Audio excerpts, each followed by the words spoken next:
I'm pretty sure Don will be here in like an hour and 20, something like that. We got Miles. We got who else? That's it so far. We'll get some more. Oh no, we got nobody. Everybody left. I have 0 viewers. That's okay, guys. Welcome to the show.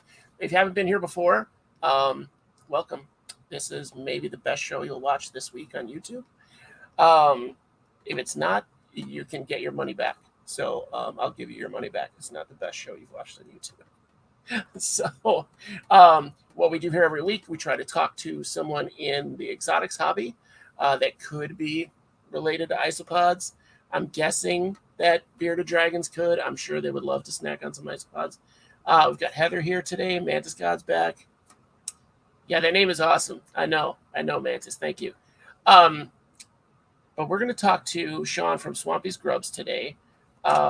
His accent's a little thick, so just bear with us. We're going to get through it. We've had people from all over the world on the show. We've gotten through it. Um, but I'm going to do something after we film today or later today. I have a thing I just posted on Facebook on my personal page that I want to promote here too. It's free. It's free to do. It doesn't cost you anything really. So, but I don't want to get into that before our guest. We'll get into it after the guest. So Ching is here too. I knew you'd be here, Ching. If you have a plated lizard question, Ching, throw that out because Sean has had those until recently, I believe. We'll get into that in a minute. So without further ado, let's welcome Sean from Swampys Grubs to the show. Sean, welcome. And now I can't hear you, and I don't know why. Let's see. That's because I muted myself and forgot to unmute myself. So once again, thank you for having me. You're welcome. You're welcome. I've been talking to Sean for like 10 minutes, so I totally understand him now. He's learning English since birth. So we talked about the ignorance of Americans, assuming that we invented English, and I played along. I started it, actually. Anyway, now you're in Gary, Indiana, so you're local, and we'll see you at shows, I assume. Yes, I haven't done any shows for a few years. Okay. Since the onset of COVID, it just the shows weren't available initially, and you don't want to be housing 300 baby dragons indefinitely until the opening. So we made the decision to cut back, and now things are kind of starting to get a little bit more to normal. We shall be starting up production again, breeding again, expanding our projects out, and we should be starting shows again soon. That's been a real challenge for a lot of breeders. They had to really cut back on their breeding programs, and just like a logistical issue. So yeah, as, anyone that's raised any reptile knows, especially babies, they will pile their own weight and food away every day. And so if you're trying to hold on to those and you don't know whether this lockdown is going to be a week, a month, 3 years, it's just not possible to offer these animals the care that they deserve and need for that long a period on that scale. Right. And then even like your situation I was looking at, and we were talking about it briefly before we started, you have a small acreage where you're growing your own produce for your animals when you can. Indianapolis isn't necessarily year round, obviously. But that gives you a good opportunity to grow a lot of the stuff that you would need to feed them in the first place. I've grown all the greens for them. I've got pumpkins and squash out there, which they love. But they will also eat the leaves from the pumpkins and the squash as well, which I use that to help bulk out their diets. I bet they love those blossoms too. Oh yes, they love the flower. I mean, they'll eat pretty much all parts of the plant, so it's what I have, very little goes to waste here. Excellent. And you said they get into the pollen too. You've got bees, so they get into bee pollen. Yes, bee pollen. It's great for the immune system. It can also be used as an appetite enticer if you have dragons that are not so fond of their salads and greens, which I run into frequently with other owners. It's not something I've generally had much of an issue with, but bee pollen can be sprinkled onto the top of their salads and it will help entice them to eat it. It also acts as a probiotic for them and it's great for their digestive health. I wonder if you could make a salad dressing out of it for them, like a dragon dragon dressing. I've Yeah. made a bee pollen mix.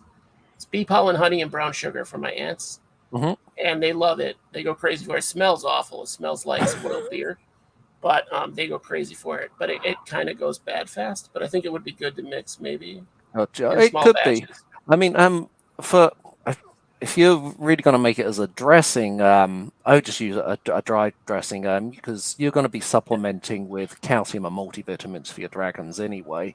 So you just mix your calcium, your multivitamins, the bee pollen together. You can mix it up in small batches and just literally take a pinch every time you feed and sprinkle it over the top of your salad. Perfect. Yeah, because the vegetables are already moist enough that they're gonna Hmm. absorb it, or won't Yeah, just be this pile of dust on the bottom. Um, exactly. that's perfect. Yeah, so you seem really self-sustaining with. Take us through a quick day of taking care of your stock that you have, like your breeding stock, I guess. Okay, I guess the day Oh, normally starts around 4:30, 5 a.m. when the cat lands on my head. Um, and he shouts at me for his hairball treats. And then from there, it's kind of getting up, checking out the dragon room. Um, not all my dragons have water dishes. Some of them are little mud puppies, and they like to make a mess everywhere. So I only put the water out as required for them. But I change any water dishes that are needed. I check for food. I check liners. I have a mixture of sterile enclosures and bioactive enclosures for the dragons. okay. It depends dragon to dragon what they like. So I give them the choice. I try them out in both types of enclosure, whichever their preference is what they get. Um, so it's just general maintenance, cleaning, ensuring that everyone has all the food, make sure their salads are done. Um, that can take several hours. And then from there, it's kind of heading outside, walking the gardens, checking all the produce, checking on the chickens, checking on the bees. Chickens too. Oh yeah, yeah, we got chickens too. So, but yeah, there's always something that needs to be done at some point, and pretty much everything is creature related. Unbelievable. I just see this like small plot farm in the middle of Gary, Indiana. Like, boom, like this little farm in the middle of sprawl, kind of Uh, suburban sprawl. Pretty much. We're on a nice little quiet dead end street. But yeah, Okay, but it's nice for the most part, clean, manicured lawns and that typical suburban front. And then we got our property. You get to our property front, and the front quarter is that nice little suburban corner. It's yeah, our house and our front yard, which I do have a lot of wildflowers growing in as well. But then you kind of go on to the next lot, and there's just rows and rows of beans and pumpkins and corn and cucumbers and onions and anything else you can think of out there. that's awesome. I just see this homesteading, like a weird homesteading situation in the middle of a city, and I love it. I love it. That's what I'm trying to turn my backyard into, but I have like 100 square feet of of lawn, so I'll have to build up in layers, maybe. Yeah, container gardening is a great and efficient use of space. You Hmm. can get some great yields. You can maximize the use of the space you have available. And 100 square foot, you could probably feed a family of 2 to 4 for the majority of the season. Excellent, excellent. We'll have to get on that. That'll be next year's project. We're a little late this year. Um, so now somebody already asked, what's your ice pot of choice for your bioactives for Um, beardies? it's I tend to just kind of use whatever I can get hold of. To be honest, isopods don't tend to fare too well in desert situations.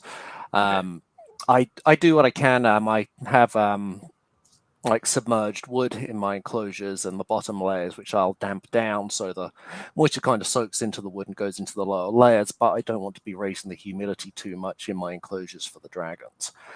right. So I tend not to get too fancy. I've used orange isopods. I've tried dwarf whites. They don't tend to last so well. Um, I forget the name of the variety. I use the little pill bugs, potato bugs, the rolly ones. Okay, Um, yeah, yeah, yeah. Armadillidium yeah, vulgare, that's the probably one. ones Thank that are you. Yeah, local.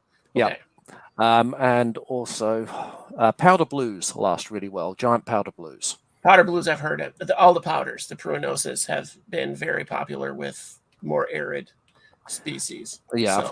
So Not quite often I'll have a piece of sheet bark on the surface as well, which when I do water changes, I'll once a week I'll dump the water dish over the top of the sheet bark, okay, and it'll soak down into the lower layers. But then because I've kind of got that piece of wood submerged in the substrate under there, it will wick the moisture up from down below and kind of give enough surface moisture to keep them going. oh that's good. That's a good little trick. And then someone asked if you ever tried beetles for bioactive. I do. I use buffalo beetles as well. Okay, Also use domestic beetles, common taxidermy beetles. They work very well. They thrive on waste. They will eat any discarded shed skin from your dragons. They will eat the waste as much as you expect in any other bioactive enclosure, and they thrive very well. And they're also a great source of calcium for your reptiles. so once they, yeah, if they do get at them, that somebody mentioned giant canyons as an arid species, but I feel like they would be definitely on the menu. Yeah, I mean it's not unusual for me to be sat there working the dragon room, and I'll just all of a sudden I'll hear crunch, crunch, crunch, crunch, crunch, crunch, and I use a superworm, Morio worm, as Okay. well. It's part of their diet. They get loose. They survive much better in the arid conditions. They're an African species of worm and beetle. Oh, Um, okay. so they do survive much better. And they're also a favorite treat to the dragons. If they happen to spot one, if one comes out to wander during the day, it doesn't last very long. I mean, I would imagine. I would imagine. Let me try to get our pictures up here and see if we can look at some of your stock. Now, I know while I'm doing that, I know hopefully Ching is still around, but he does. I know he had Cattail. Sudan plated lizards. Sudanese giant armor-plated lizards. Yeah, I don't know if he had that exact species, but I know. Yes, I still definitely had have 4 of them, male and 3 females. Oh, great! Are you keeping those then? I am, yes. Okay, okay. I saw on your page that they were kind of like it looked like they were kind of up for grabs. They were. I kind of put out tentative feelers. I was kind of move away from them, but then I changed my mind on it. So they're still down there and burrowing away with their artificial termite mound, and they're quite happy in there. They just have such great personality. I Mhm. see them. I've only really seen them at the zoo and at shows. I haven't handled them at shows, but let's see if we can get this here. Yeah, they can be a little flighty to begin with, but they do. They tame down very well. They can be very sociable. They like to just hang out on me. So, they're a great. They're Is that working? very different from what most people keep as reptiles. They've got those long sleep bodies, those big, heavy, thick armor plates. They have some great evolved features. If you ever see them sitting, they have a ridge running down from the corners of their mouth Yeah, down their entire length of their body. And they're dew catchers, and they will sit there in the mornings and capture dew in their bodies, and they'll tilt themselves forwards, and the dew will run along those ridges into their mouths. that's such a great adaptation. That's such a. There's so many lizards that have that. It blows my mind. And the different ways that they do it. Mhm. Let's see. All right, so this is. I'm assuming this is Kerr. Yeah. This is Kerr. Okay. She actually has none of the common genetic morphs. She is technically a normal bearded dragon. However, I have line bred her for some very specialized color. You see this? She's that nice kind of bright orange, and then those blue patches on her. Depending on her mood and her temperature, they will phase anywhere from an almost jet black through to this baby blue color. And the blue patches are photoreflective, so even in regular light, they can be very bright and very vivid. But if you hit them with a camera flash, they flare. I think that's really cool. Yeah. That's just. I would love to see that in person. So hopefully we can meet up at a show and yeah, see her in a one of those hoodies that people are putting their bearded dragons in now. Have you seen those yet? They have their beardy out on a log or whatever. Yeah. Yes, I've seen them. I believe I had one of my dragons dressed up as Princess Leia at one point.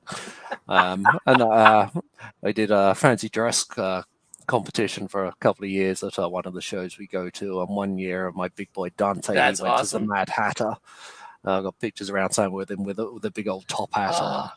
Ah, And then another year he went as Lunch, and we dressed him up as a giant cockroach. So he's running around with cockroach wings and antenna. chased by other dragons. What happened to your dragon? Well, somebody got ambitious and he had to go. This is the picture, and I stole all these pictures from your Facebook with your permission. Absolutely.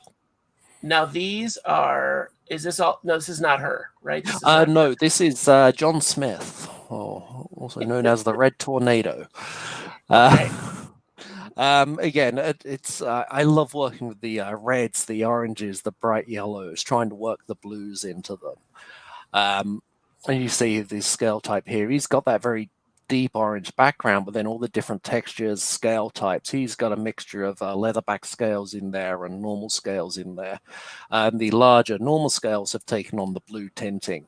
And again, they will go from that kind of almost black there, and they will phase through blue. So he'll get almost, he'll look like a blue speckled dragon. And when he's wet and kind of just starting to dry off, it kind of all the tips of his scales take on that blue tint, so he kind of looks like a powder blue isopod. So he gets that kind of surface shimmer of blue across his entire back. You can kind of. I just noticed that people can see my mouse for once. I'm always moving my mouse, like look right here, guys, and they can't see it. Or I point. Look at this. You can see in here that it starts to get iridescent, and over here it's catching the light on the right side. And then up in this area is where it's that black you're talking about, like Cocoa Puffs or something. And then, so John Smith, that is the Red Tornado's his like alter ego name, right? Is that a DC Comics reference? It is, yes. We might be related. I didn't know our Soul Brothers. You've had like several references today that I'm like, oh my god. I'm guessing from some you've made, you're also a gamer too. I am an RPG gamer, not really an online gamer. Yep, I picked that up earlier from something you said. But yeah, I also game a lot. I play a lot of World of Warcraft, Monster Hunter, League of Legends. I put a little bit of everything here and there. Awesome. I mean, games are so great now. Coming up, we came from an era where they were garbage, and then they were still amazing. They're still mind blowing. Like Pong blew my mind, and now we have games that are it's better than reality. Yeah. And now this is definitely Kerr again, right? No, this is actually John. No. This is John Smith again. Oh my gosh! See, I love his. Oh, head. Actually, no. I apologize. I'm wrong. But I believe that was. I forget what his name was. He was one I sold. You've actually got a picture of the tip of his tail. He's the one whose tail has that little kink twist at the end. Okay, I didn't save that picture, but okay. Yeah. But he is a sibling of Kerr and also Red Tornado, so they got that very similar coloring. But he has a slightly more pronounced barring coming through than Red Tornado did. Tornado was more speckles, but he's got just kind of, you can just kind of see the shadow of stripes coming through on him. Yeah, definitely. And then in the legs too, he's got the white stripe or the cream stripes. Looks like they're coming down the tail. I love this area here from the eyes all the way back to it looks like all the way to the back of the cheeks. Yeah, go faster stripes. But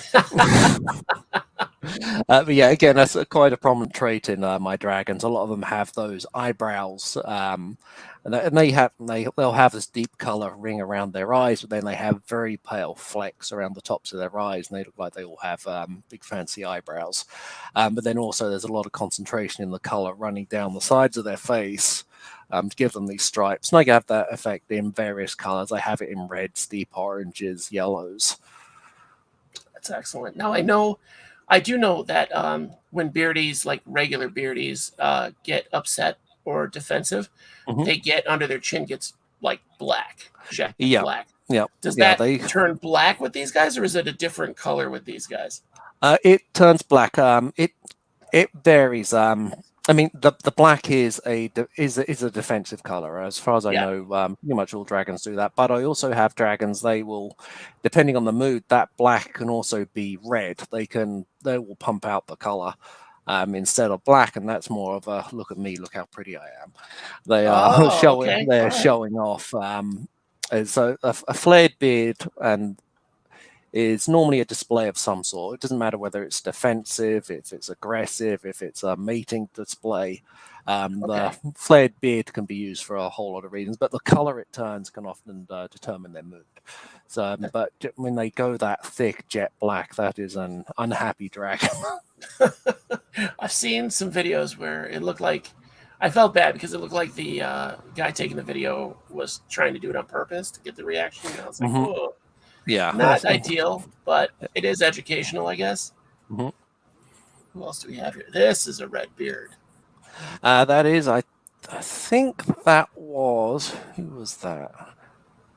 That is not Kerr. That's actually a different Okay. picture to the one I thought you were using earlier. Um, it looks like a normal. I honestly don't remember who that is, That's but that okay. red beard, I do know he is one of Smaug's children, because Smaug has that very defined red beard. I mean, that's amazing. I haven't seen that at any of the shows. I haven't seen a coloration like this vibrant at any of the shows that I've been to. To be fair, I haven't inspected any beardies there, but unless they're wearing a hoodie, and then I'm Mhm. all over it. But um, those are Yeah. usually your standard, old school, run of the mill kind of beardies Mhm. with really good temperament. But I haven't seen coloration like this, and again around the eyes, that really vivid orange with the little cream like Mhm. eyelashes Yeah, and a are amazing. big old glob of bug juice on the bottom left hand side of his chin Yeah, there. I believe he was just going into the bath because of that. he needed a bib at the He moment. did. That's normal. Nobody's gonna Oh, bother with that. well, yeah. That is Swampy, son of Swampy. He was the offspring of the company's namesake. And Swampy was one of my first dragons. He was the first dragon I bought when I got to the United States. Okay. Um, and he was a big boy. He was 27 inches long, which is much larger than the Whoa. average dragon. Um, and unfortunately, we lost him last year. Um, but this is one of his offspring. I'm hoping to propagate the bloodline and I'm trying to increase the size on them and trying to Okay. create a new line of giant dragons. Is Son of Swampy also extra large? He's not quite as big as Dad, unfortunately. Okay. He's around 22, 24 inches, which is in the average size range for bearded dragons. Okay. But I'm hoping with his offspring, if I can find a good pairing for him that is also of over average size, I can then try and bring those genes through into the next generation. Very cool. Cousin of Swampy. You get female cousin of Swampy, and you're good to go. Now this adaptation here. So what it looks like in this picture is you've got the cheeks kind of end just Hmm. past here, and then you've got this little. Is this like a nodule? Because I kind of see Um, it over here too, or is this just a yeah, lamp for it's light? something some dragons have it, some don't. Okay. Um, it's to be fair, I really have never um, investigate it more. I think it's just one of those variations that you get in some dragons. Most dragons, in fact, pretty much all dragons you buy on the US market are hybrids of several different types of dragons. Okay. When they Australia stopped the export of bearded dragons back in the late 60s, if I remember rightly, 64, 68 maybe. So all the dragons we have are from genetic stock prior to that point. So they hybridized the common central bearded dragon, Pagona viticeps, with other bearded dragons, primarily Pagona barbata, to increase the size of them, increase the clutch size. It made them much hardier, sturdier. Um, But then, because all the common bearded dragons we have here now, they are a mix of so many different species of bearded dragons. You'll often get traits from different dragon families come through. So the shape of the heads can vary. Sometimes they'll have, I call them wing nubs. That's where their wings are growing from. Some of my dragons have them, some of them don't. Some of them they're really pronounced. Sometimes they're barely there at all. Usually they tend to be tend to be a little fatty, so they could be used as additional fat deposits. That's where dragons tend to store a lot of their excess fat. They'll store it on the top of their heads, in their necks, at the base of their tail. Yeah, I see this. These cheeks. Nothing has cheeks like a beardy. All these little spiny nodules. I didn't realize that they were all hybridized. That's super interesting. Yeah. There's I don't think there are really any purebred central bearded dragons in the US unless they are within a zoo or scientific environment.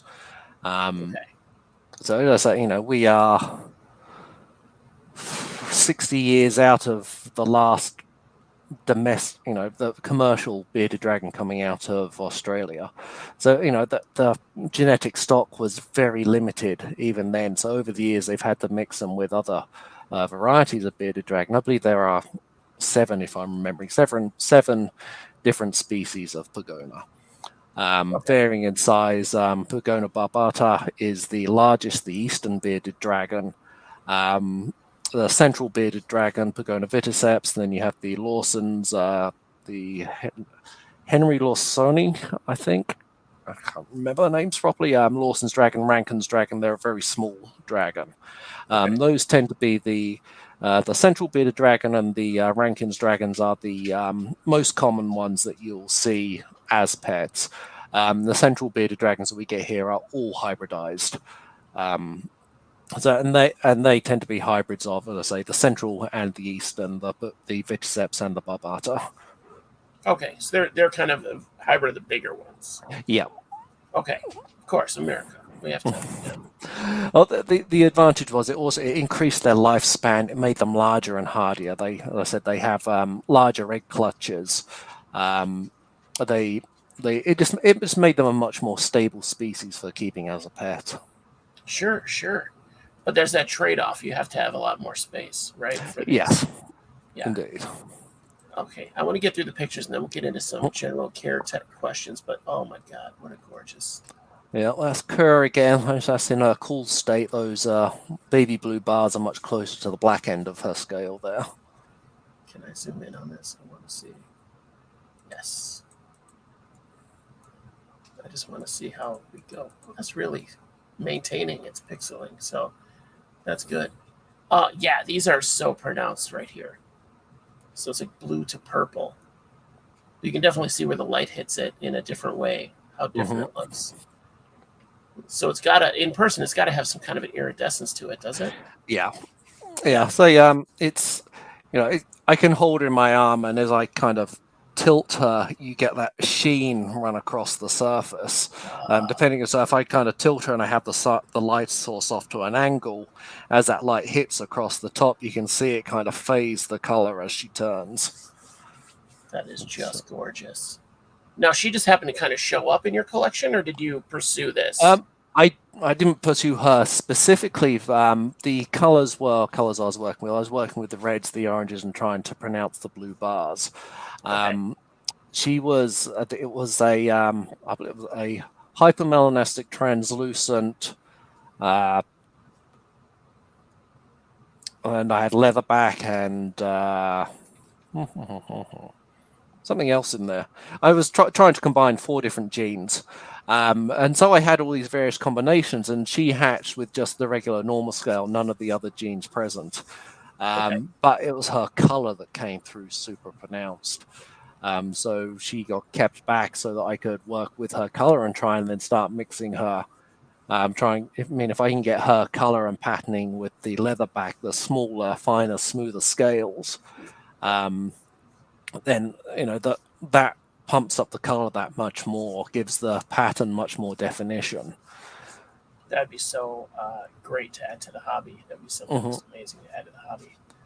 See, and I love orange. I know this borders on red, but I love orange, and she is. I keep Mhm. coming back to her, and I feel bad like I'm neglecting the other ones. She's a knockout. Now this is not her, right?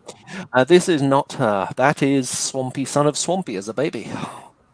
Oh wow, he really dialed back his coloration.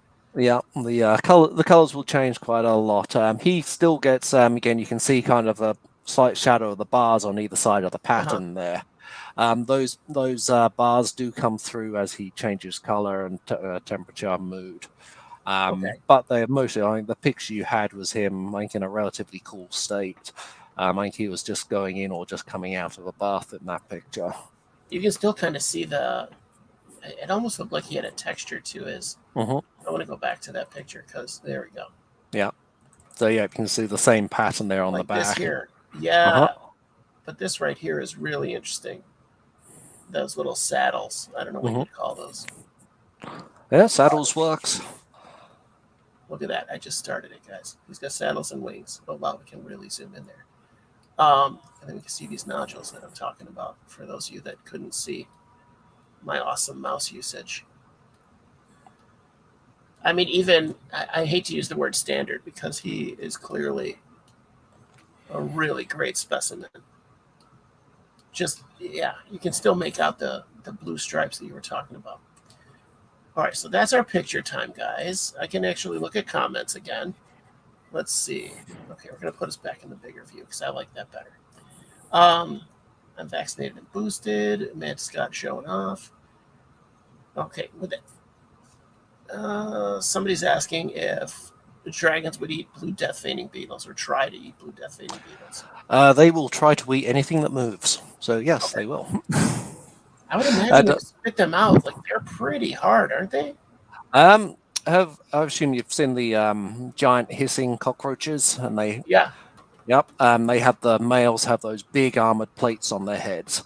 Yeah, Yep, with the horns. Yeah. yep, bearded dragon will chomp right through those like they're nothing. Oh, okay then. I used to raise them for my dragons. They love them. They're a huge meaty meal. But yep, they'll chew through them. I believe the feigning death, don't they have a defense mechanism where they spray a fairly foul fluid when they get threatened? That might cause them to spit them out, but it certainly Okay. won't stop the dragons trying to eat them. Well, it sounds right. They're. I mean, they're geared for that. That's their environment, so they're geared to eat probably hard, tough backed things like that. Yeah, they have incredibly powerful jaws. They can chomp through most things with ease. Right? Let's see. They're super hard. My wife. No, after my son. Me. Yes, me as daughter. I missed something. I have to get this close now to read these comments. Okay, so general care for somebody, like I said, I'm vastly ignorant to their Mhm. actual care. I know that they're basically omnivorous, but like what They are. percentage? Yeah, what percentage of their diet is? Would you say Um, is vegetable matter versus it, protein? it depends on their age. When they're babies, it is around 80% protein versus 20% salad. As they age, that'll they split the difference, and then it ends up completely flipping. So it's about 80% vegetable matter to 20% protein. Okay, okay. So it flips over. It just flips over by Yep. the time they're adults. And then, do they prefer? Would you say obviously they prefer live food? They want to hunt. They have that instinct. Yes. Very, very few bearded dragons will eat dead, dried food. It has to be live. It has to be moving. Sorry, guys. I'm having technical difficulties with wires. Let's see. All right, there's a quick little blurred view. All right, let's get back into this now. Trying to save my wife. And then on that note, Vic, I guess Vic's wife has COVID. Give Mama Vic my prayers. Tell her we're pulling for her here. That's not good. I think Vic was saying everybody in his family went through it and the wife has it now. Yeah, all the fellas, my camera, my mouse, my keyboard then, and my phone. So we're good. I got everything back. We're good. So how often are you feeding? Like being omnivores and vegetable, I'm assuming it's every day salad. Salad, yes, every day. That's where they get 80%, 90% of their hydration is from their salad. That makes Um, sense. depending on time of year, I mean, in the winter, I tend to cut that down a lot because they tend to go into brumation, so they're not eating as much. They're sleeping for long periods of time, months at a time. They can. In the summer, the salad daily. Bugs, again, depending on the age. Young dragons, baby dragons, they're getting fed 2 or 3 times a day. Juveniles, once a day to every other day. My adults get fed once to twice a week protein. And for the most part, if you are offering a varied diet from a young age and enforcing that they are eating what they should be doing, they will switch their diet over themselves naturally. They will get to that point where they'll kind of just naturally turn their nose up at bugs if they don't want it and go for the salad instead. Okay.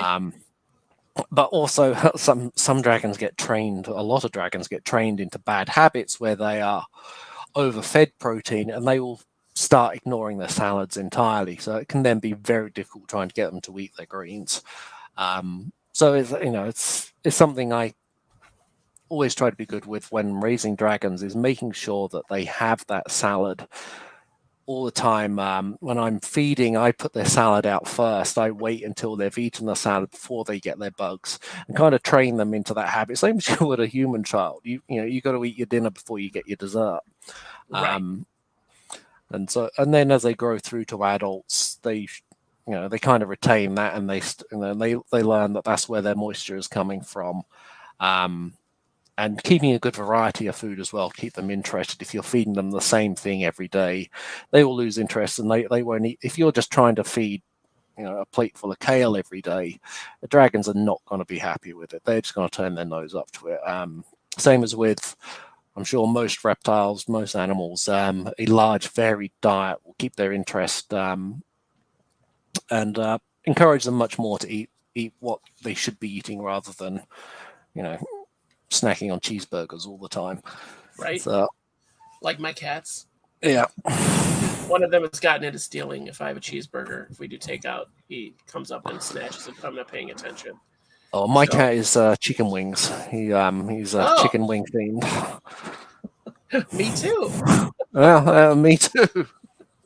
Now, I missed this question earlier from Aftech. I kind of saw it go by, but I didn't read it in time to understand it. So if you were to compare the care for a bearded dragon on a scale of 1 to 10, you consider feral cats to be a 3. Okay, so that's... So what would you say? You keep a bunch of animals, so where would bearded dragons sit with you on a scale of 1 to 10? Bearded dragons are one of the simplest reptiles to care for. Most of the work is done with initial setup. I mean, they are probably barely a 2, I would say. Okay. When they are younger, it can be much more involved. Obviously, you've got the more regular feeding. Young juvenile dragons, maybe a 4, maybe a 5. Adult bearded dragons, barely a 2, if that. So once you have the setup like this, I feel like the setup is the most difficult part for every keeper. Yeah. And so these guys have very, not specific needs, but pretty specific needs, but they're simple, right? It's a matter of heat and... heat, UV lighting. That is the main thing. They are an arid species. They like temperatures. When I put an enclosure together, I give them a tiered basking area, ranging from around 90 degrees up to about 110 degrees. And they will move up and down those tiers to adjust the temperature they want. Dragons, just like us, they have their own preferences. Different times of the day, they will want to bask under different temperatures. If they're just chilling out, they tend to be kind of in the middle of the range. If they've just recently eating, they tend to be higher up the range, and they'll sit closer to the top of their basking areas to aid with digestion. But then you've also got to ensure they have a cooler area around about 80 degrees. I tend to have the cool end of my enclosures around in the 75 to 80 degrees, and then the hot end of their enclosures is that 90 to 110 range at the basking point. I think that's great. I saw you kept Uromastics too. Is that pretty much the same? Yep. The Uromastics tends to be a much higher even zone because I have them. They have a burrowing system. They have their own burrows, so they can regulate their temperatures themselves much better that way. They'll just I go underground. Okay. Yep. So I have the surface temperatures. The Uromastics like it much hotter. Right? They have basking spots in the 120 to 140 degree range. So they're all about global warming. They're all for it. Oh yeah. Now, I wanted to be the idiot and ask the dumb question. Don't they just get burned if you leave them at 110? I've seen that so often lately that it drives me insane. Like the animal lives in the wild. It knows how to get from warm to cool. It would Exactly. move. Yeah, and yeah, but that's why you give them that varied area. Those that you give them the option to move around, adjust their temperatures. If they only have that one spot at one fixed temperature, yes, there's a risk of them getting burned because their option is either too hot or too cold. So you Right. You kind of force it on them. You got to force it on them. So that's why I give them that tiered option. So if they just want to warm up slightly, they can go and sit at 90 degrees. They can sit at 100 degrees, and they can move up and down the ramp, up and down platforms to get the different temperatures that they need. If I just give them a flat basking area that's always at 110 degrees, they've got no option. They'll just sit there and cook. Yeah. Yeah. Wait, somebody's asking about a horned toad. I know in the wild there's a way to defend against predators.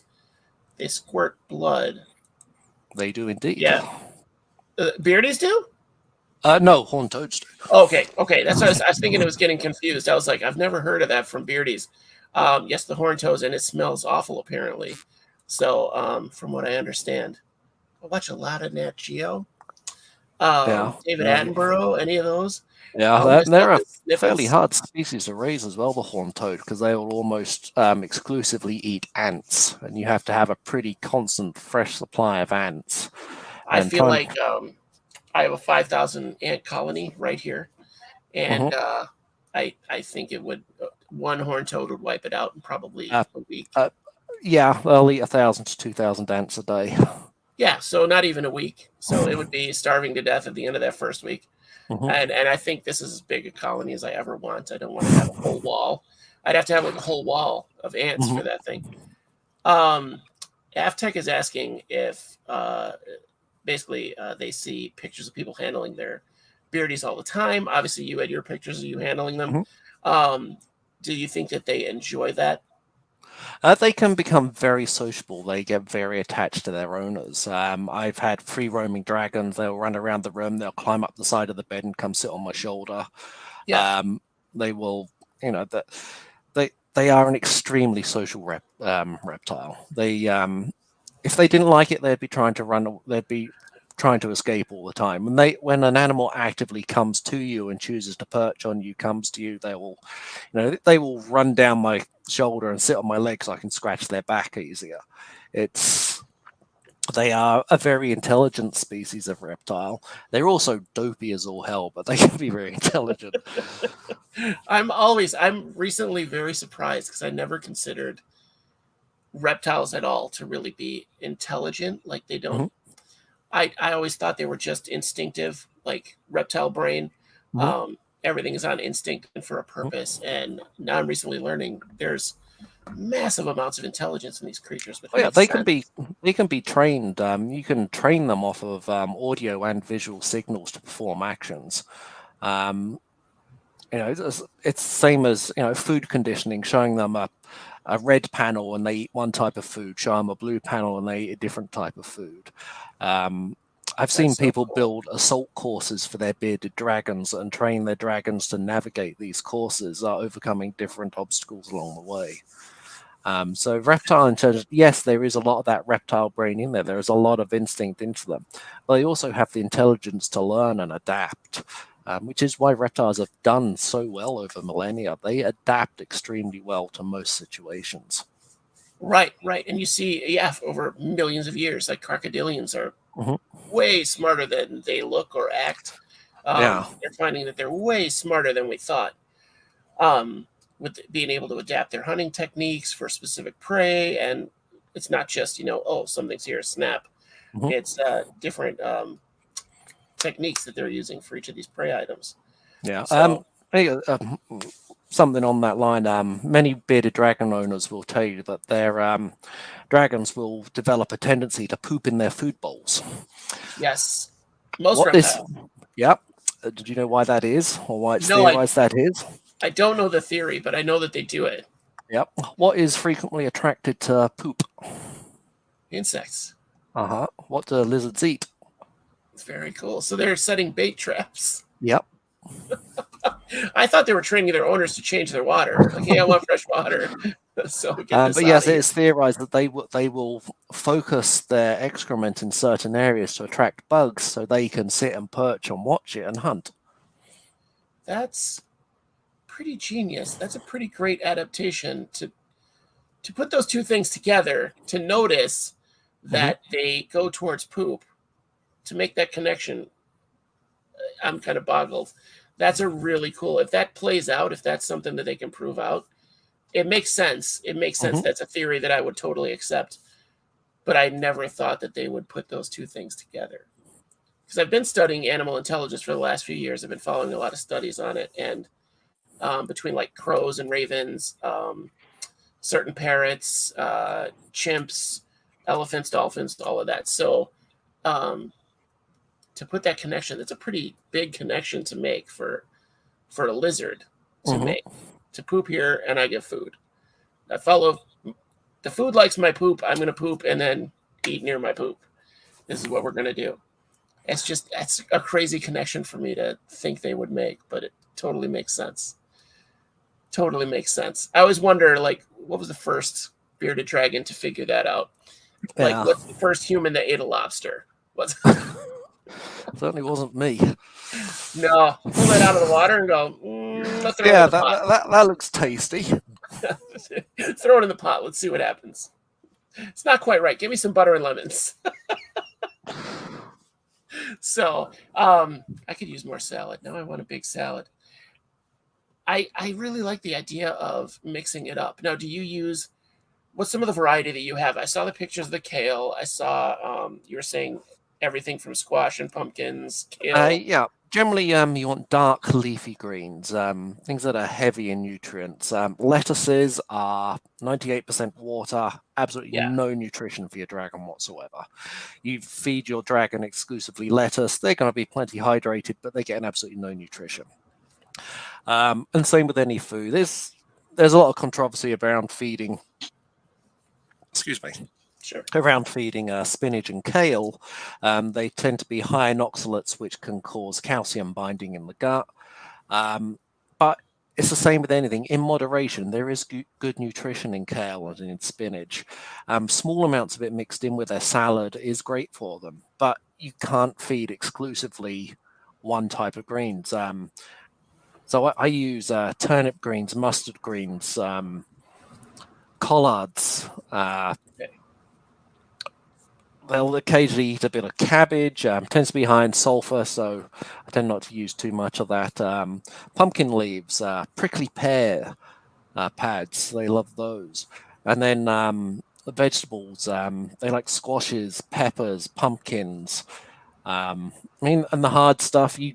Everything is raw. That's one of my pet hates is people feeding cooked squash to their dragons. It is not good for them. Yeah, It's takes a lot of the nutrients out of it cooking it. Exactly. Hard fruits and vegetables. Cheese grater is your best friend. Just use Okay. that cheese grater, shred it, and they love it. I mean, butternut squash is a favorite of my dragons, but I'll feed them pumpkin. They like beans. They like peas. They like fruit. I tend not to feed too much fruit. The sugars can cause issues with their digestive system. Sure, But sure. they, a little bit of strawberry occasionally, some blackberries and raspberries. They love blackberries and raspberries. A little bit of melon. Again, few and far between. Great for digestion. It has some nutrition. It's kind of a treat. You don't want to Yeah. feed them too often. But blueberries. Blueberries, most of my dragons are absolute fiends for them. They will sit and they will just devour a bowl of blueberries like it's nothing. I mean, how often do they get offered blue food ever? That's got to be amazing to them. But yeah, but as with everything, the more varied you can make their diet, the better. And try not to give them the same thing every day because just like you and me, they're going to get very bored with it very quickly. Yeah, mix Um, it up. I like that you have the garden. Now, do you put them in brumation, or do they go into brumation basically in the winter, the late fall and winter? yep, yep, they do go into Okay, brumation.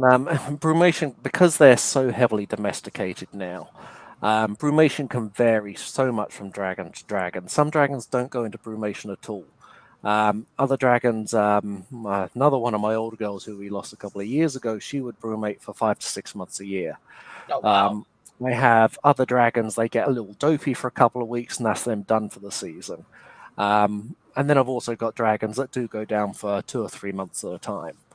Um, it's always been very important to me not to try and stop that. It is a natural biological imperative. Um, their body is doing it because their body needs to do it. They are genetically programmed to sleep through the harsher months to help preserve energy, to defend themselves from the colder weather.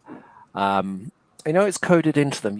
If you are trying to force them to stay awake through that period, you're causing a lot of harm to your dragon, both sure, psychologically and physically. Um, they need that recuperation time. Um, there are dragons, I say, that are more domesticated through breeding. That has the need for brumation has been lost in some bloodlines. Um, and great, awesome. I have a dragon that one of those that doesn't go down, but for the most part, they will try to sleep. If they want to, I let them, and then just let them sleep. Don't keep trying to pull them out and disturb them every week or so, yeah, because the more often you disturb them, the longer that brumation is going to last. yeah. So how do they know? Aftech here is thinking about Mhm. getting a dragon, so I'm trying to cover some Oh, yeah. some base, not even basic. This is kind of advanced stuff. Mhm. So how do they know? How do you know that they're brumating? What's their tell? They will start looking for somewhere to burrow. Quite often you'll see them digging, trying to scratch around. If they've got a hide, they'll be spending more and more time in their hides, not coming out as often. Okay, Um, and eventually they will just stop. Normally they will try and pile the calories on first to build up fat stores, and then they will completely void their systems, and then they will try and go down to sleep. Um, okay, because they don't want to be going down and sleeping for months at a time with a belly full of food that is going to sour and go bad in their gut. okay. So you'll see them, no activity after a huge feast of trying to get all the calories they can, and then a giant dump, Yep, and then no activity. yep, Those are your keys. All right. So digging, gorging, giant dump. It sounds like Tuesday for me. yeah. Um, and then a lot of sleep. So, um, does is it important to brumate for breeding? Uh, Again, it depends on the dragon. If a Yeah. dragon needs to brumate, then yes, it is important for breeding. If a dragon doesn't need to brumate, then no, it's not. Okay. It's if you, Such a simple answer. if a dragon needs to brumate and you don't let it, it is going to be very difficult for that dragon to breed.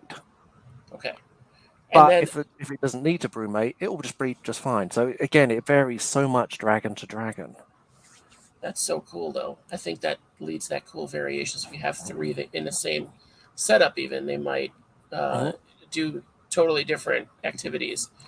Um, so then, and how long is they'll let you know again? They'll just start to wake up and look for food Yeah, and forage and whatever. yeah, and generally through the brumation process, I put salad out once, twice a week. They may wake up for partially wake up, and they'll come out if they start getting dehydrated, and they'll look for some salad to eat. Okay. They'll eat that, and then a couple of days later, they'll void the waste from that, and then they'll disappear again for another few weeks. Okay. Okay. So offer them food now and then, Yeah, but you're gonna waste a lot of salad through brumation, but it's yeah. better to offer it and have it there for them. If your dragon is somewhere where you can always see it, where if it's next to your desk where you're working or whatever, and then you see them starting to be active, then you can run and get them some salad. That is also an option. But if they're not somewhere where you can constantly see them, it's better to make sure it's available. But you can stop bugs entirely through the brumation period. I think that's great. I think that's probably for the best because I feel like some prey insects might decide to snack on a toe or something if they're looking for something to eat. But I don't think isopods probably are a problem then. There's that weird myth. Uh, you can't prove it or disprove it that isopods could be detrimental to a dormant lizard. Like, then that would be a problem in the wild. They'd be getting Yeah, shelled. I mean, isopods, I mean, you know more than I do. They're detrivores. They eat waste, they eat decomposing wood, plant matter. I've Yeah, never seen a carnivorous isopod. You yeah. know, Well, sorry, yeah, an aggressive carnivorous isopod. I know they will eat right. waste and decaying matter, but I can't really see one trying to chew on a live dragon. Yeah, like their shed. Yeah, definitely. But Oh yeah, they love it. I know that some people watching this are going to be like, well, if they brumate and you have them bioactive, like, whoa, they're going to get eaten. Um, and obviously that's not happening Yeah, with they anyone wouldn't else, survive very long in the wild if they were worried about a few isopods when they're laying in a hole through winter. right? Right. I'm waiting for someone to import Australian isopods. I want to see what they have there. I've joined a group. This, I know this is off the rails, but we're in Marine Australia. This is where they're from. Um, but I've joined an Australian bug group, and I've tried to ask questions, and I keep getting blocked. And the admins are like, "Are you from Australia?" I'm like, "No, I just want to see Australian isopods." They're about 3 foot long with fangs, and they'll try and eat your face. These Australian critters. They're all deadly. I just see like a chainsaw mouth, and they're venomous. They have a toxin, definitely. They spray at you from 20 feet away. Yep, and your arm immediately falls off. So yeah, but they're not as dangerous as I guess a manta ray or a stingray. Well, Um, so sad. R.I.P. R.I.P. Um, Marine isopods attack shark video. I'm thinking that's a dead shark, but I could be wrong. yeah, I get marine isopods. They tend to be scavengers as well. Yeah, and they don't get along well. They don't really encounter uh, bearded dragons very often. I don't think. Yeah, bearded dragons don't do so well up, 3 miles under the surface of the sea. Nah, not too well. Not too. It's a little humid for them. Yeah, Um. they do swim extremely well though. Oh, that's handy for I guess for flood season, right? That would Hmm. be. Yeah. Yeah, Now, yeah. have you ever offered yours cactus, like peeled Uh, cactus? yep, I use prickly pear pads. Okay, I'm in Indiana Dunes. We have them grown all over the place out here. Every now and then I'll go out and pick a few pads. I take my blowtorch to the surface to singe off the spines, and then okay, I just, I can either feed the pads whole or cut them into strips. They love them. Great nutrition, great hydration. They love that's the great, flowers too. and that's good. Damn it, the word is gonna enrichment. It's good. I'm gonna get it Mhm. tattooed on my neck so I can see it backwards, so I can read it in the camera. So that's good enrichment too. That if they tear it apart, if you leave it for them to tear Mhm. apart, I would Uh, like to see a video of them eating spaghetti squash. So if you could, mhm. Yeah, I've for actually us. got spaghetti squash growing out there, so we'll figure that out for you. There we go. I think that would be a great video to see. I would just post links to Yeah. it. And Um, firmer foods are great for dragons as well. It helps keep their teeth clean. So okay, if they got something hard that they can chomp on, generally it's covered by things like like your hard-shelled cockroaches. As they chomp on those, it helps clean their teeth. But also harder vegetables like squash, carrot, stuff like that. Something they can actually bite on and crunch. It will help keep their teeth clean. yeah, for sure, that makes sense. And they have legitimate teeth. It's not like a spiny ridge. They have a combination of both. So the way a bearded dragon's jaw works, up to about here, probably 2/3 of the way down, that is a solid bone with serrated ridges on the top. The Okay, front teeth are actual teeth that can be shed. They okay, can, if a bearded dragon wants to, and they bite, they can pull those front teeth out. But they will regrow eventually. But they have a combination fixed jaw and growing teeth. that makes sense for that very diet. So you'd have to have like some kind of a molar, basically to Hmm. crush the vegetation, Hmm. to crush that into paste, basically, and then some stabby teeth for their predators. Hmm. Something to hold it still while the back teeth go to town. Hmm. Um, F-Tech, yes, you can move them for brumation, but it wakes them up, and it's not the best. So you said you want to leave them, right? You want to just leave Yeah, them. as best you can, just leave them be. I mean, I will check in on them from time to time, but if I will leave them for weeks at a time unchecked when they're brumating because I don't want to be disturbing them. I don't want to be extending that brumation period. If Right. there is something, I mean, I check on them and make sure there's no rapid weight loss. That is the one thing to watch for through brumation. If you notice rapid weight loss, it's normally indicative of a parasite infection. Hmm. And it's stripping all the nutrition from within the dragon. Okay. But there's going to be a little weight loss over the period. They're burning their fat supplies. That is perfectly normal. But if you notice there's a lot of weight loss over a very short amount of time, you will need to wake them up, get them tested, treat for parasites as needed. But other than that, I just leave them be. The less you disturb them, the better. The quicker they're going to get it out of their system, the quicker they're going to come out the other side. Yeah, for sure, for sure. So that makes sense. That makes a lot of sense. I feel like it's one of those things like they'll tell you. Exactly. That seems like a very obvious thing. So I don't have anything really that. I have one ant colony that is never ever grown at all, but they brumate. So they just go in a mini fridge. So And I mean, and I know from experience in my early years, my first brumations were terrifying for me. You feel that need, especially when you get very attached to these reptiles, and you're permanently opening them up, checking on them, poking them, picking them up, trying to make sure they're still breathing. And yeah, yeah. it's a very natural thing to do to us, to any pet, if you're until you learn that behavior, until you understand what is going on, and until you know that animal specifically. As I say, the brumation process can vary so much from dragon to dragon. So you need to learn each individual animal's habits and what the signals they're giving out. Yes, I'm fine, leave me alone. No, there's a problem, give me a Do you see bones? If you don't see bones, leave me alone. hand. Um, it's probably not that. You don't let it get that serious, but you'll notice when they get thinner Mhm. before it gets to the point where they're bony. And then let's see. Menagerie had a good question. So bathing beardies, I've seen that be a controversy. um, it's I bathe my dragons. Okay. It's in the wild, they will swim across pools, they will visit pools. Bearded dragons can't see standing water. So if you put a water dish out for them, they can't see that water. If I put a water dish down, I then have to splash my fingers in the surface of it so the dragon can see that and they'll come over and drink. So a bath firstly, it does help clean them. They tend to get grubby. They will get covered in fecal matter. It also helps with stuck shed.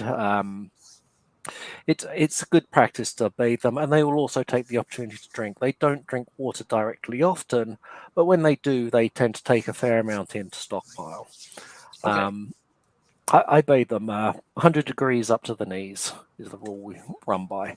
Um, and you just give them enough water, so they're not kind of swimming around and can't touch the bottom, but they want to be able to walk around. It helps their skin. It helps soak any helps soak any stuck shed. Lets them get rid of that. Gives them chance to hydrate. Quite frequently, it will help them avoid any waste. Yeah, bath your dragons. They need it occasionally. And they seem to enjoy it. From the videos Oh, and the things I've seen, they seem to really get a kick out of it. mhm, So they good, do. good. And yeah, most dragons do enjoy. They'll enjoy the swim. They enjoy the soak. They enjoy that submersion in the warmth. Some dragons will totally freak out in the bath, but for the most part, they enjoy it. So if yours freaks out, like don't freak out. It's just he doesn't like it. Yeah, and So they will get used to it with time.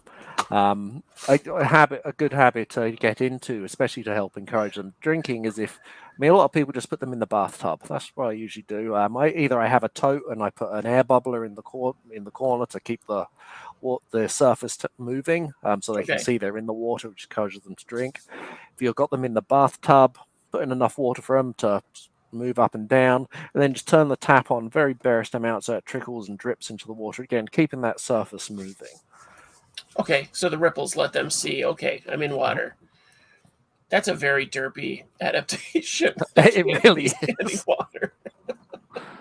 Like I used to see them running up to the edge of a creek or something and just sploosh, like dead into it. That's that's just some things are just not. They're just backwards. He knows to poop to attract food, but what is that? Why are I, those? I'm Why is that wondering if grass growing? I wonder if a lot of it is temperature based as well. I think probably larger bodies of water have got to be much cooler than the surroundings and going to be easier for the dragons to see. And there might be Okay, something to at least, attract their attention. They're going to smell it. I think smaller bodies like water dishes in their enclosures, they very quickly warm up to the ambient temperature, and it makes it harder for the dragons to notice them. that is perfectly clear. Like we give them, who would see it? Like it can be difficult to see. Um, I think that's cool. And so then you're doing it. Just is there a regular schedule or Once a week, generally. once a week? Okay. Mhm. I like the idea of the bathtub because there's a little bit of a gradient there too, so Yeah, they could have it a and little deeper, like a centimeter or two, yeah, than it is at the other end, and the other end could be almost dry, like not yeah. dry, but But no yeah, and water at all. I have water babies, and they will, they'll run up the bath and they'll, stomp around in the shallow end, and they dive in, they swim around the deeper end. So, in the bathtub, as you say, because of that Yeah, sloped gradient, you can give them the swimming depth and the standing depth at the same time, and they have the option, they have the choice to do what they want to do. I like that a lot. And you could even do that with a tub system where you just Hmm. put a rock or something under one end, or Yep. a Lincoln log or whatever you got laying Mhm. around, to give them that gradient as well. So then you keep yours basically. I know you're a breeder, but you keep yours as you would, like if you were just a keeper, Hmm. right? You keep yours in as big and Yep. uh, They proper generally, care yeah. as you So can. generally, the minimum size you want is a 40-gallon breeder. Um, Okay, for if you one. can, go bigger for one. Yeah, we Okay, should not keep bearded dragons together. They are solitary animals. They can be cannibalistic, especially young ones. okay, all right. Males will fight for territory. Uh, Females, not so much. You can be lucky and keep two females together. I don't suggest it. Certainly Okay, don't recommend it. They are solitary. Babies, when you're raising them, you can keep 5 to 10 together in a group for a short while, but very quickly you got to separate them out pretty much individually. They will bite each other's tails off, limbs off. A larger young dragon will swallow a smaller sibling whole. oh wow. Um, Okay, yeah, they will tear each other apart for it's they yeah, so but yeah, not so great. not great. At least 40 gallons for a single dragon. Okay, If you can go bigger, go bigger. 4 foot by 2 foot is a nice size for a dragon. Again, rule of thumb: you want your enclosure to be at least as wide as they are long. So if they turn sideways in the enclosure, if their nose and the tip of their tail are touching the sides, they need a wider enclosure. okay, You want them to be able to turn without touching any side of the enclosure at least, and then give them at least double that in length for the enclosure. okay, okay. That makes sense. That makes sense, and that gives you a better option to do that gradient, that temperature gradient that you're talking about too. Exactly. So, because it wouldn't be much gradient at all in a small No, container. yeah, and people, the average size of a bearded dragon can vary quite a bit, but 18 to 24 inches, most settle out in that kind of 18-20 inch range. Okay, And you're trying to stick a dragon that size in a 20-gallon tank. They've got no room to move. They've got no temperature gradient. They're going to be sitting at either too high or too low a temperature all the time because you can't give them that hot zone and that cool zone they need. well, they're going to be in their own waste. They're gonna. Hmm. It's just that's awful. That is But not good. I've seen it. I've seen people keeping adult dragons in 10-gallon and 20-gallon enclosures and wondering why it's not thriving. Mm, And that it's, makes me want to smack people, like oh commit yeah. assault on someone for that. Like that's awful to me. Oh, sorry, get very No, choky. I understand it. It's like then don't get it. Don't get it if you don't have it. And I feel like some of that is pet stores' fault. Oh, Um, absolutely. yeah, Yeah, they. because I mean, selling a baby, like they have the babies, and selling that with a 10-gallon tank is totally responsible. But if they think they're going to live in that, like, Mhm. is ridiculous. Yeah, and then the kits they sell you to go with them are terrible. They They're don't trash. have, yeah, Yeah. and it's they don't have the required equipment in there that you're going to need. The tanks are usually far too small. And but it's how they make their money. They sell you two smaller tanks, so you then have to go out and buy a bigger tank, and then oh no, my dragon's bigger, so I've now got to go out and buy another bigger tank. Yeah. Um, Like so there's a what? little bit to be said about that because you don't want to just put a baby in a 40 breeder, right? Oh, I do. Okay. All right. Just give them plenty of cover. They are Okay. putting stuff from they and bearded dragons are very active, especially when they're young. They love to climb, they love to explore, they love tunnels to run through and rocks to climb on and branches to run up. I mean, you don't want to stick a baby bearded dragon in a 40-gallon tank with a basking rock and a water dish. That's No. again, is that enrichment thing again? But as long as they've got stuff to do, as long as they've got things to run over, under, and through, they are perfectly happy. Baby dragon in the wilds of Australia is not confined to a 10-gallon area. Right. Right. And they have to learn to get out and search for food items because they're not going to be. They live in desert areas. There's not going to be just this plentiful oasis. Mm-hmm. And if there is, there's other stuff there. So, Yeah, as I say, they are cannibalistic. They've got to learn to watch out for other bigger dragons and birds and pretty much anything. And they do live across a very broad range. I mean, the central bearded dragon will they live in arid areas, they'll live in forest areas, they'll live on coastal areas. They've okay. been known to swim between small islands. Um, Wow. but for the most part, it is a very dry, arid areas, compressed clay ground. Okay. So, So they're but making yeah. their burrows. They're doing all of that. That's great. Mhm. Taking advantage of the whole area. Uh-huh. So I like the idea of that. Now I like the idea of the baby in a 40-gallon, but then I would want my basement for the adult.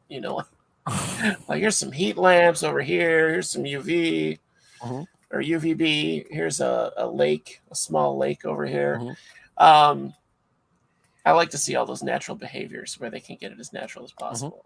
Obviously, I'm not going to turn my basement into a I know. beardy habitat. I've got a small rainforest in my basement. I believe it. I It's believe it. it's 8 foot long by 4 foot deep by the basement tall. It's a section of my basement I've walled off, and I've got about 18 inches of substrate on the ground with palm trees and banana plants and whatever growing in there for golden geckos. That's cool. I That have a is really I have a cool. water pool in there with a fountain running in it and pothos growing everywhere.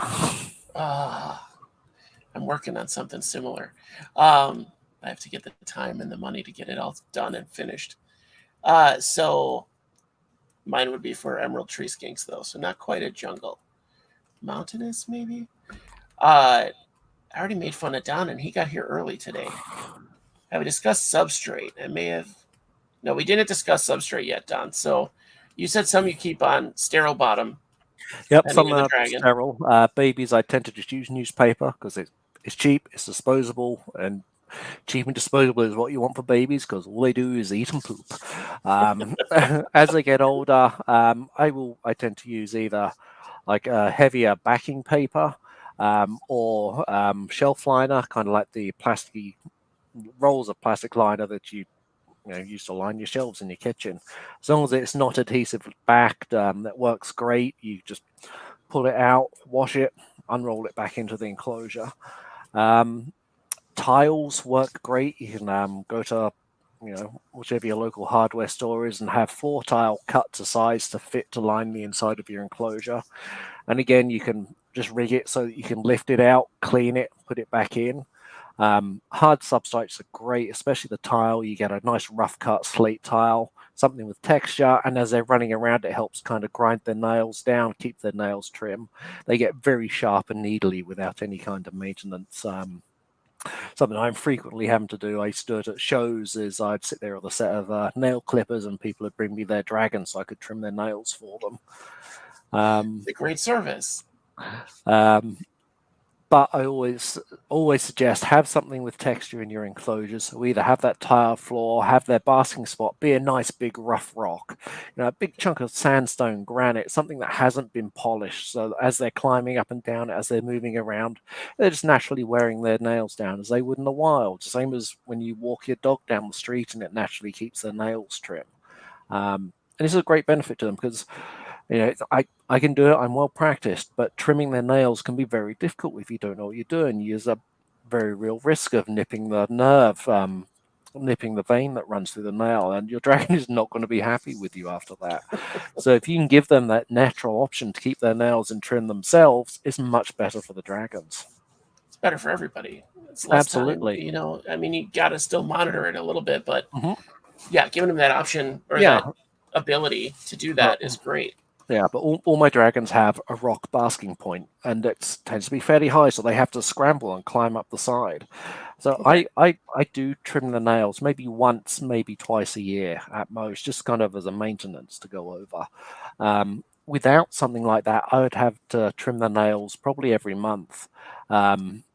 Most people that own bearded dragons that don't have that rough surface, they will tell you they can get very scratchy. Those nails get to a needle fine point, Oh yeah. and it'll keep growing. So you kind of get the tip of the nail, but the end will just keep extending out further and further and further, and they are like fine needles. Right. But Um, then it gets to the point where they can break off and then it's hitting mhm, that nerve or that blood vessel and it's bleeding mhm, everywhere. Can lead to infections. There's all kinds of issues mhm, besides them scratching you up. I feel like mhm. maybe that's a little deserved if you if If you're you've let it letting it get to get to that that point, point. then yeah. Yeah, maybe that's for you. Maybe that's your lesson. Um, yeah, it's just great. I learned a ton today. I hope some of you learned a ton today. Does anybody have any last minute questions? Okay, FTech is leaving. Or they had all the questions. I don't know why I said she. I don't know who anyone is here. Mostly, Don is a lady. You wouldn't know. No, I'm trying to get Don to come on and talk about. He herps. He lives in Arizona and goes herping like every night, or he just goes for walks and finds crazy things every night, walking out in the desert. Let's see. I don't see any questions yet, but I know that somebody's typing like furiously. I did see Don there asked about substrates. Um, That's when I asked. Yeah, yeah. yep. All right, so yeah, so we got the sterile type. For the bioactive side, I tend to use something similar to what they'd live on in the wild, which is a compressed clay. Um, like the borrower's substrate, it's kind it compresses down wet, it dries hard. It's great for bearded dragons. I tend to put probably very similar to a forest mix on my lowest levels, and then I'll put the borrower's mix on top of that. Get it nice and damp, compress it down. All that excess moisture runs into the forest substrate underneath, and then the top dries off, forms a nice solid hard crust. Okay, And they'll kind of dig into that, and they will dig burrows into it, but it gives you a slight damp layer on the bottom. I put a piece of wood in the corner that kind of pierces through both layers, and that will wick up moisture from the bottom to a point where your cleaner crew can get to it. Um, I mean, I'll use an equal mix of topsoil, play sand, okay, coconut fiber, um, and then okay. the burrowers on top of that. So it's really a mix of things you can do depending on what Yeah, I do your not. preference is. Yes, there's two worst substrates you can use are crushed walnut and calcium sand. Okay, Um, the calcium sand, if the bearded dragon isn't getting enough calcium in their diet, they will eat it by the mouthful. It then reacts with the digestive juices. It is calcium carbonate. It fizzes up, it bubbles up, but it can also set rock hard in their gut. okay, Um, and on top of that, it is also a huge bacterial magnet. It will just kind of get in there, bacteria will fester, it will grow, it will spread and cause all sorts of respiratory issues. okay, Same as with the crushed coconut, um, harbors bacteria, begins to smell very bad very quickly. And also, if they eat it in large enough quantity, for the most part, they shouldn't be eating mouthfuls of it. But if there's something deficient in their diet they're not getting, they'll try and eat anything to try and find that nutrient, that mineral they need. And if they've got a belly full of crushed walnut, it expands when it gets wet enough. And again, it's going to cause blockages, going to cause issues. Okay. So either go sterile or go full bioactive and do a proper mix. Okay. That's the healthiest, safest way. That makes a lot of sense. Heather mentioned millet bedding. I wouldn't. I've used it for my Uromastics because they eat the millet. I wouldn't recommend it for bearded dragons. I think it would cause more issues. And again, I think it'd be the similar sort of issue with harboring bacteria, allowing for it to grow. I know when I tried it with the Uromastics, if it got kind of damp in an area, that kind of mold could start forming under the surface and kind of spread down. Okay. And you don't want that those spores growing throughout your enclosure. You don't want bacteria growing. It's not something I've tried. I wouldn't suggest it with a bearded dragon, though, after my experience trying it with the Uromastics. Yeah, that makes good sense. And I think we're in agreement with everybody here for once. I like that a lot. I like the idea of the excavator clay. I used it in the tank behind me here for an isopod species. You can't really see it, but that's a He-Man. Okay. Setup. I hand carved a Castle Grayskull back there.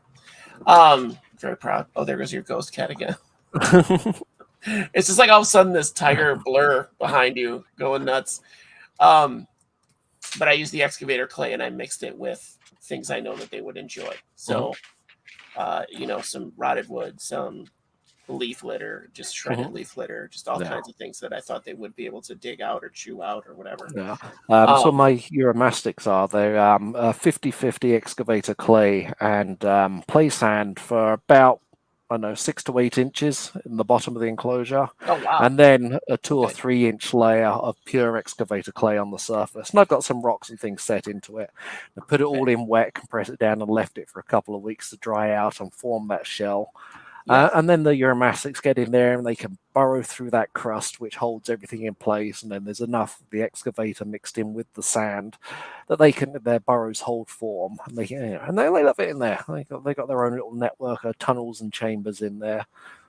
That's really they come cool. out and they bask. And bearded dragons will, that very similar kind of setup I like for their substrate is. You kind of have that forest, more organic mix on the bottom. You can mix some of the excavator clay in there to, again, help hold the form, and then have a crust on the surface of almost pure excavator clay, something they've got to break through, but will also hold the form. So it doesn't collapse. Yeah, I mean, I'm sure it's not that much, but still, you want them to be able to have that enrichment of being able to get into their own tunnels and enjoy that. That's really cool. Let's see. I wonder if the stone desert substrate would work. Yep. Okay. I would. It depends on the desert substrate. If it's got like kind of small pea-sized pebbles in, I would not suggest it. You don't want, again. So if they're going to ingest something, you don't want it causing. You don't want a risk of, causing blockages. If you are feeding a full, varied diet to your dragons, that's generally not an issue. They're not going to be trying to eat the substrate. Oh, excuse me, I'll let my dog in. That was easy. Yes, we had a door put in here a few years ago specifically for that purpose. Excuse me, I have to let my dog in. Just reach over here. So you were ready. You were totally prepared for that chore. Yeah. But yeah, you can use desert. You can use a desert blend. I would sift it first. Make sure there's nothing much bigger than pea-sized gravel in it. Okay, perfect. I like that a lot. I'm curious now, like how big of a enclosure are your Uromastics in? The Uromastics, they are in. It's probably a 50. It's 36 by 18 by 22 or 24. It's a 40 breeder base, but it's about 6 to 8 inches taller than a regular 40. Okay. So I've got like a really deep substrate for them.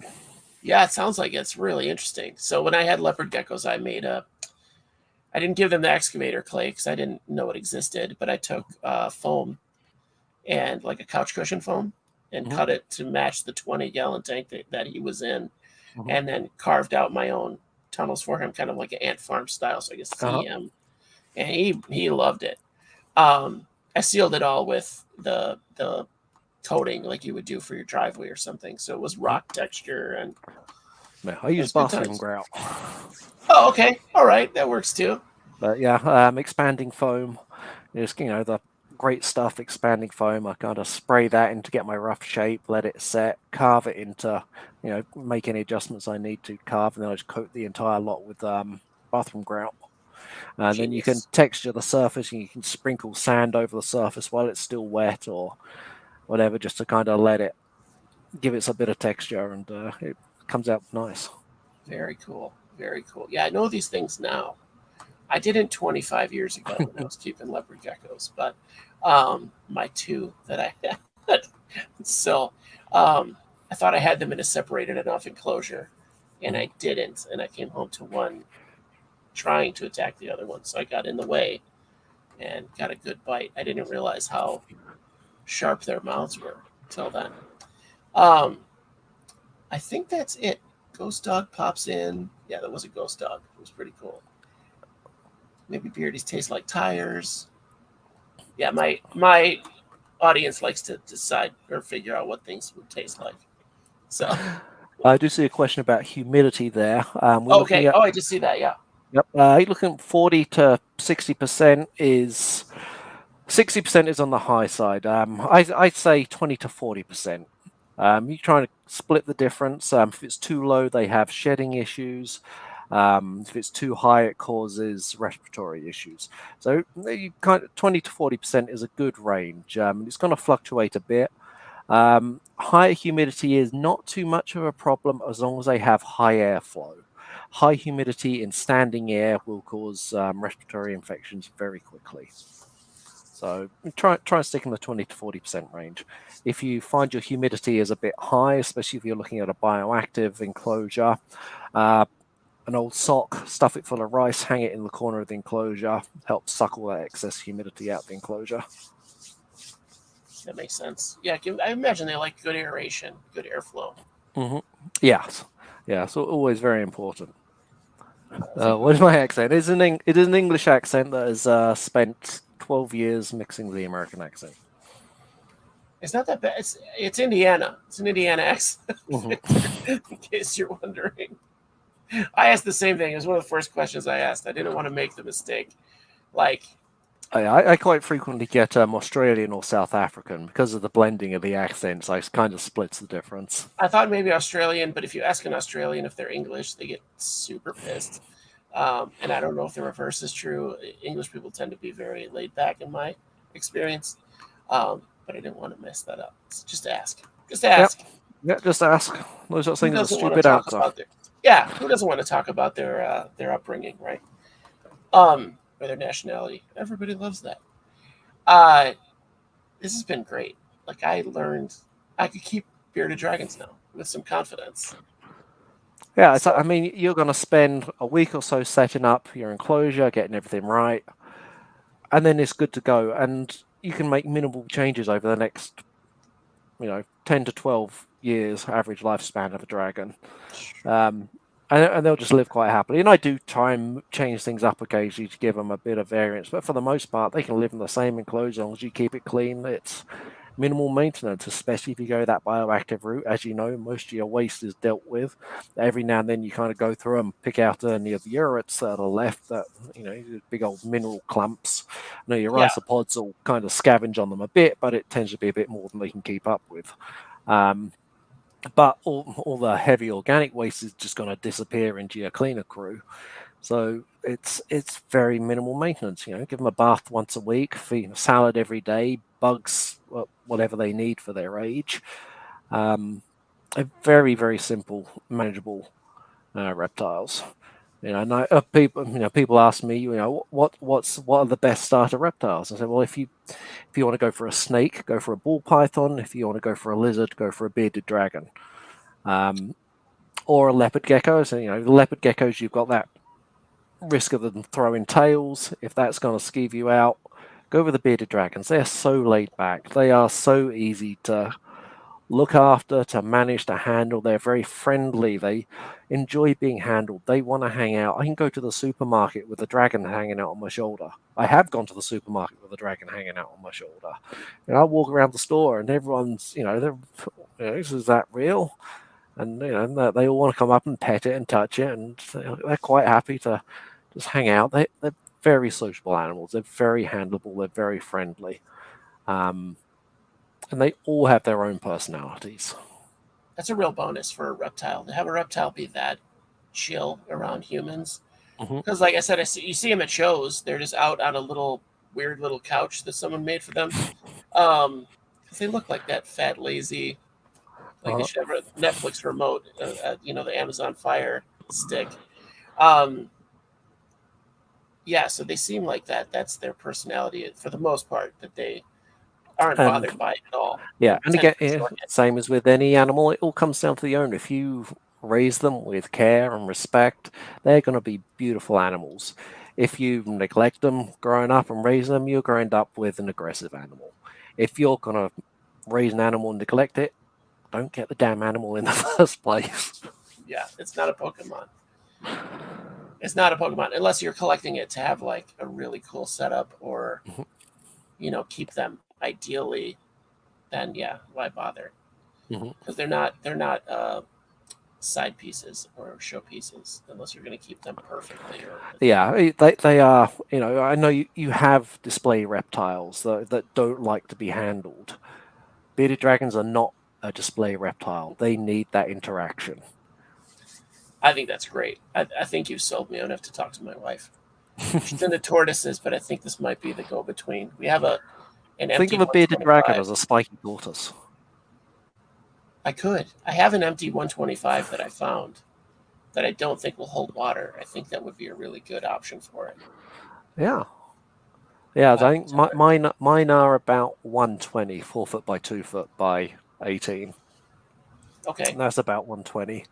And that's lots of floor space for them. Yeah. Yeah, and you have the option to go a little high too. So I love that idea. I just have to get a good lid for it. I'll have to build something.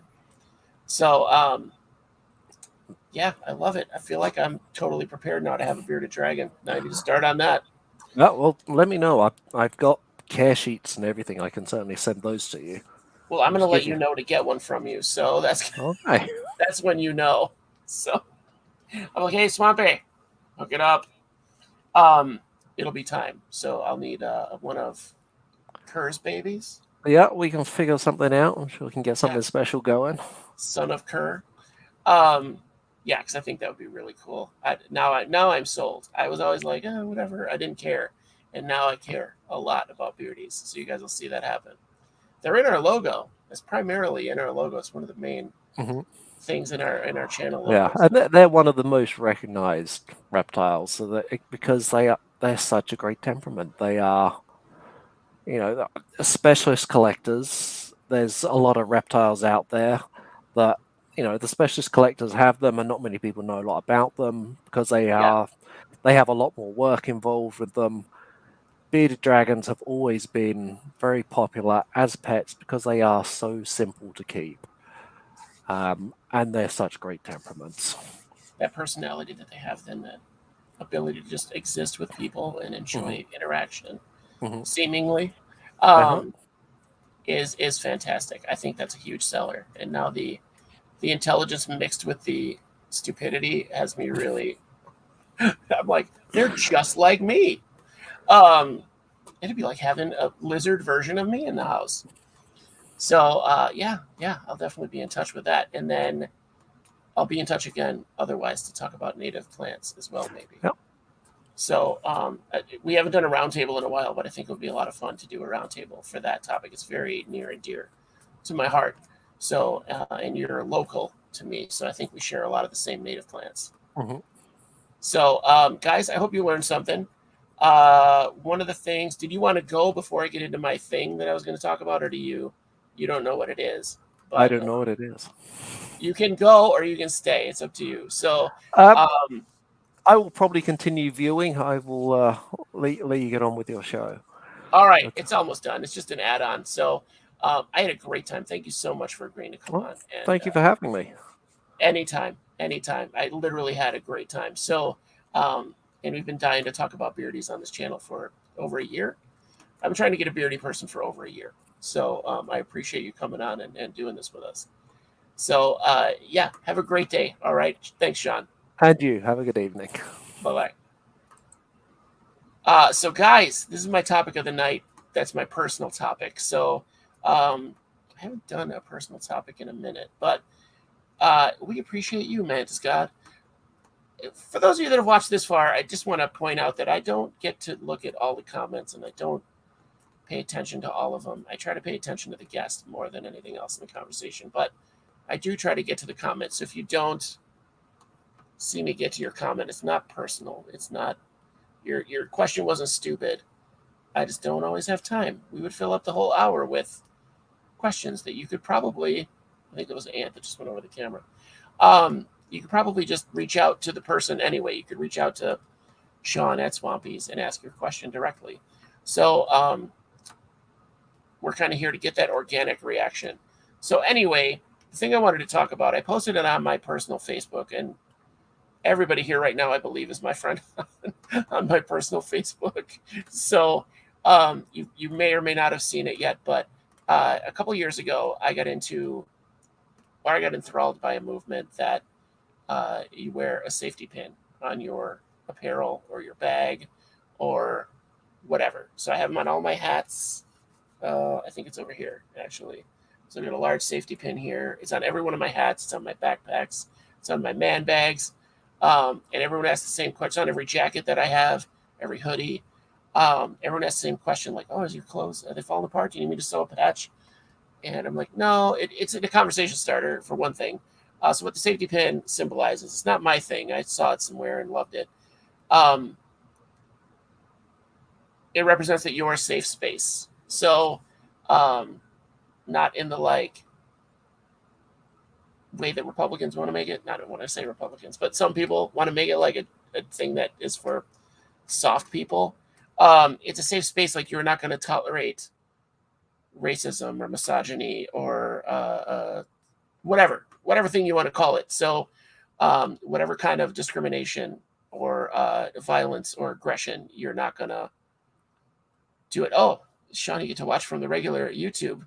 Bravo, sir. So my safety pin symbolizes is a symbol that I will step in. I will get involved if I see those situations happening. So, and it's a reminder to me. It's a reminder to me as well when I go to put on a jacket or a hat or my bag and I see it because I get the big ones. Then I remember, like, hey, be the change you want to see in the world. It's just a little reminder to do something. So, to step up, to do something, or say something. A lot of times, just say something. So, I encourage people to do that. You don't need to go buy safety pins. If you do, it's awesome. I want to help start that movement among other people. You don't have to. You can just be that person. A lot of you probably are. I know Heather is, probably without the safety pins. I know Victor is. Some of the others I don't know as well personally. But yeah, get out there. Be that positive change. We have a lot of negativity in the world right now. And we here at ISO Buddies are all about, and by we, I mean all of you, all about building communities and making communities better. And we're doing that in our little communities, but I think we should do that out there in the world and not just in here in this computer. So, yeah, that was I was just winging that, but I think it's a big deal. So you'll be a wholesome problem for the right reasons. Yeah, I don't know that I'm wholesome. Literally at my new job today, I was going through my bag and seeing what was in there to fill in my drawers at my desk. And I found my collapsible baton in case shit gets real. I'm ready to go with my like collapsible police baton. And I was like, oh, I didn't even know this was in here. And I pull it out, and my boss is like, is that an umbrella? And I was like, yep, it's a little umbrella. Is all it is. Because no weapons at work. So, but it's in my bag. It's in my bag, just in case. You never know. You never know today what's going to happen. It's not a gun, obviously, but whatever. I'm not going to be that guy. So, break up a fight or finish one. Yep. I mean, if it has to happen, it has to happen. I prefer not to get involved in fights too much, except to break them up, because you don't know who's at fault. Just break them up, or get in the middle of it, so that people aren't fighting. So sometimes you got to hit a Nazi with a baton. I don't want to say that ISOBuddies encourages people to hit a Nazi, but we do. Like, they're Nazis. They're Nazis. Like, smack them around a little. Yeah, it was the tiniest umbrella ever. It's in a sleeve. So it kind of could have been an umbrella. It's in like a little sleeve you could put on your belt. But yeah, we're already off on the negative rails talking about Nazis, but just be that positive person. Be that positive change. And if it involves getting involved in a situation that you know is wrong, do it. Like, if enough people do it, those wrong situations will show up less. So, and there'll be less of a problem overall. And it probably won't get you on the news, because good guys don't go on the news. It's always the jerks. So, I mean, yeah, just do it. Sorry, I got real serious at the end here. Usually this is where I get funny.